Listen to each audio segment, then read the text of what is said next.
नमस्कार। आमतौर पर ऐसा देखा गया है, जब कोई व्यक्ति किसी अपने चहेते का, उसकी खूबियों का, उसके विकास का, जीवन में किए गए उसकी उन्नतियों का जब वर्णन करता है, तो वर्णन करने के क्रम में वह बोल जाता है कि वह विकास की सीढ़ियों को चढ़ता गया। यानी कि सीढ़ियां जीवन में हुई प्रगति का एक प्रतीक है। वास्तुशास्त्र कहता है कि जब आप गृह निर्माण कर रहे हो और घर की सीढ़ियां का निर्माण करना हो तो निश्चित रूप से वास्तु सम्मत सीढ़ियां बनानी चाहिए। इससे जीवन में हर प्रकार से उन्नति मिलती है। प्रकृति का अपना नियम है और उन नियमों से छेड़छाड़ करने का हमें कोई नैतिक अधिकार नहीं है।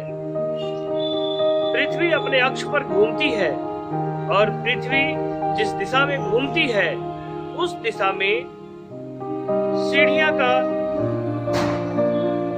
निर्माण होना चाहिए, सीढ़ियों का निर्माण होना चाहिए। सीढ़ियां भी उसी दिशा में घूमनी चाहिए। लोकाचार में दक्षिणावर्त सीढ़ियों का प्रावधान आया है।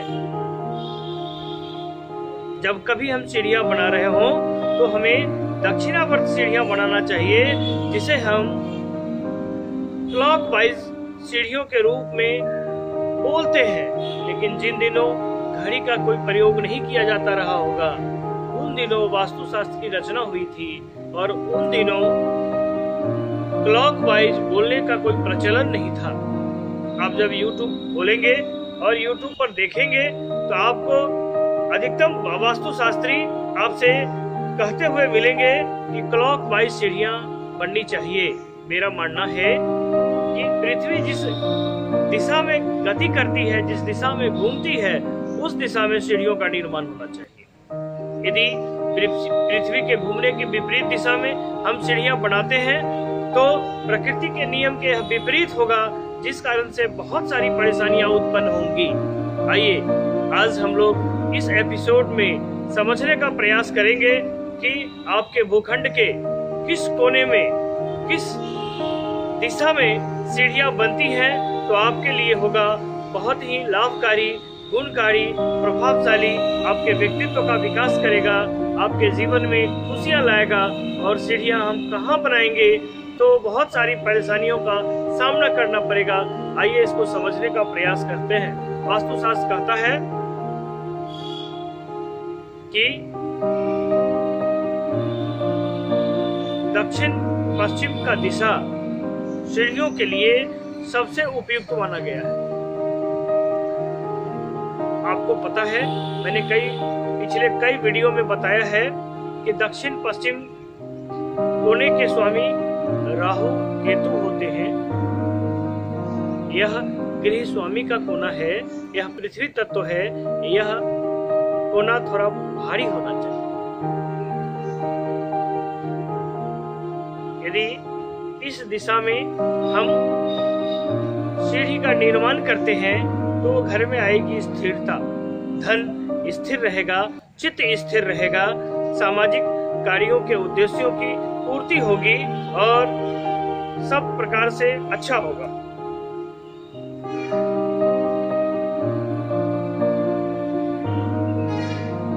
सीढ़ियों के लिए पश्चिम का दिशा भी शुभ माना गया है। सीढ़ियों के निर्माण के लिए दक्षिण का दिशा भी शुभ माना गया है। इन तीन दिशाओं में यदि हम सीढ़ियों का निर्माण करते हैं तो यह वास्तु सम्मत माना गया है। ठीक इसके विपरीत यदि हम ईशान कोण में सीढ़ियों का निर्माण करते हैं तो बहुत सारी परेशानियों का सामना करना पड़ेगा। ईशान कोण के बारे में कहा गया है कि इसके स्वामी भगवान महादेव हैं, बृहस्पति हैं, और इस कोण में किसी भी तरह का भारी भरकम निर्माण निषेध माना गया है। निर्माण भी निषेध माना। यदि यहाँ निर्माण करते हैं तो ऐसे घर में रहने वाले गृह स्वामी के संतान मानसिक रूप से प्रबुद्ध नहीं हो पाएंगे, मानसिक रूप से सक्षम नहीं हो पाएंगे, मानसिक रूप से उनका विकास रुक जाएगा और उनकी उन्नति जीवन में उनके प्रतिभा के बल पर नहीं हो पाएगा। उनके पिता के द्वारा संचित किए गए धन का उपयोग करके उनका विकास हो पाएगा। ऐसा देखा गया है कि ऐसे घरों के बच्चे अपनी प्रतिभा के बल पर कहीं नामांकन किसी अच्छे कॉलेज में प्रगतिशील कोर्सों में उनका नामांकन नहीं हो पाता है। ऐसे घरों के बच्चे डोनेशनल होते हैं जो बिना डोनेशन के कहीं उनका नामांकन नहीं हो सकता है। समझने के लिए हम ऐसे समझ सकते हैं कि किसी मेडिकल कॉलेज में नामांकन लेना हो तो यदि ईशान कोण में किसी घर में सीढ़ियां बनी हुई हैं, उनके बच्चे का मेडिकल कॉलेज में पैसे से भले ही नामांकन हो जाए, उसकी प्रतिभा से नामांकन नहीं हो पाएगा। गिरी स्वामी की प्रतिष्ठा से कभी कभी उनको हाथ धोना पड़ेगा, गिरी स्वामी का स्वास्थ्य खराब हो जाएगा। सब प्रकार की सामाजिक समस्या, आर्थिक समस्या और दैवीय कृपा की हानि होगी। हर तरह की समस्या उत्पन्न। उत्तर दिशा की ओर भी सीढ़ियों का निर्माण निषेध माना गया।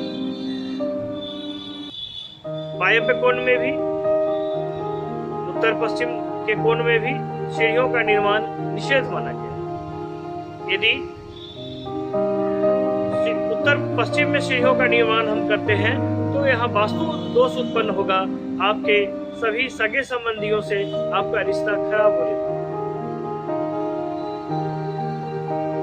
पिछले सभी वीडियो में जो मैंने वीडियो बनाया है उसमें मैंने बताने का प्रयास किया है कि वायव्य कोण सामाजिक सदस्यों से, पड़ोसियों से, सगे संबंधियों से, कर कुटुंब से, आपके जितने रिश्तेदार हैं सभी लोगों से समरसता प्रदान करता है। यदि वहां वास्तु दोष उत्पन्न करेंगे तो इन सभी लोगों से आपका रिलेशन खराब हो जाएगा। चित्त अस्थिर करते हैं, इसलिए वायव्य कोण में भी सीढ़ियों का निर्माण निषेध माना गया है। हमने आपको बताया कि पश्चिम दिशा में सीढ़ी से ही उत्तम माना गया है, दक्षिण पश्चिम दिशा में सर्वोत्तम माना गया है और दक्षिण दिशा में सीढ़ियों का निर्माण उत्तम माना गया है। अब आइए हम विचार करते हैं कि सीढ़ी का जब निर्माण कर रहे हो तो उसकी संख्या कैसे होनी चाहिए। वास्तुशास्त्र कहता है कि जब सीढ़ियों का निर्माण आप कर रहे हो तो सीढ़ियों की संख्या विषम संख्या में होनी चाहिए। सीढ़ियों की कुल संख्या में 3 से भाग देने पर यदि उसका शेषफल 1 आता है तो यह आपके जीवन के लिए शुभ है। भगवान इंद्र के समान आपकी शक्तियां होंगी, समाज में आपका प्रभाव बढ़ेगा। यदि कुल संख्या में से 3 से भाग देने पर शेषफल 2 आता है तो यह अशुभ है, हर प्रकार से अशुभ है। और यदि कुल संख्या में 3 से भाग देने पर शेषफल 3 आता है तो यह हर प्रकार से अच्छा माना गया है, राजयोग प्रदान करता है। इसलिए जब भी हम कभी सीढ़ी का निर्माण कर रहे हो तो हमारा यह प्रयास होना चाहिए कि यह निर्माण वास्तु सम्मत हो, तो यह ज्यादा प्रासंगिक होगा, ज्यादा अच्छा होगा। आइए विचार करते हैं कि सीढ़ियों के निर्माण करते समय हमें ख्याल रखना चाहिए कि सीढ़ी के नीचे क्या होना चाहिए और क्या नहीं होना चाहिए। यह विचार करने योग्य है। विज्ञान कहता है कि गृह निर्माण में सबसे कमजोर पक्ष होता है सीढ़ियां, क्योंकि सीढ़ियों का निर्माण बालू, सीमेंट और लोहे से होता है और लोहे का जो जकड़न रहता है पूरे मकान में, वह सबसे कमजोर स्थिति सीढ़ियों की ही रहती है। आप जब भूगोल वेत्ताओं की कथा जब सुनेंगे, जब भूकंप पर वे बोलते हैं तो बोलते हैं कि जब कभी भूकंप हो तो सीढ़ियों से और लिफ्ट से नहीं उतरना चाहिए। ज्यादा भय रहता है सीढ़ियों के टूटने का, क्योंकि गृह निर्माण का सबसे कमजोर पक्ष होता है सीढ़ियां। जब कभी भूकंप होंगी तो सीढ़ियों के टूटने का भय रहता है। इसलिए वास्तुशास्त्र भी कहता है, विज्ञान भी कहता है और भूगोल भी कहता है कि सीढ़ियों के नीचे कभी भी शौचालय नहीं बनाना चाहिए। सीढ़ियों के नीचे कभी भी रसोई घर नहीं बनाना चाहिए और सीढ़ियों के नीचे पूजा घर नहीं बनाना चाहिए, ऑफिस नहीं बनाना चाहिए, तिजोरी नहीं रखना चाहिए, कबाड़ नहीं रखना चाहिए, जूता चप्पल नहीं रखना चाहिए, एक्वेरियम नहीं रखना चाहिए। सीढ़ियों के नीचे स्टोर रूम का प्रावधान है। आप स्टोर रूम रखेंगे तो आपकी प्रगति होगी, सब तरह से विकास होगा। लेकिन ये ख्याल रखना है कि सीढ़ियां वास्तु सम्मत होनी चाहिए, यानी कि पश्चिम दिशा, दक्षिण पश्चिम दिशा और दक्षिण दिशा में यदि सीढ़ियां हैं तो आप उसके नीचे स्टोर रूम बना सकते हैं।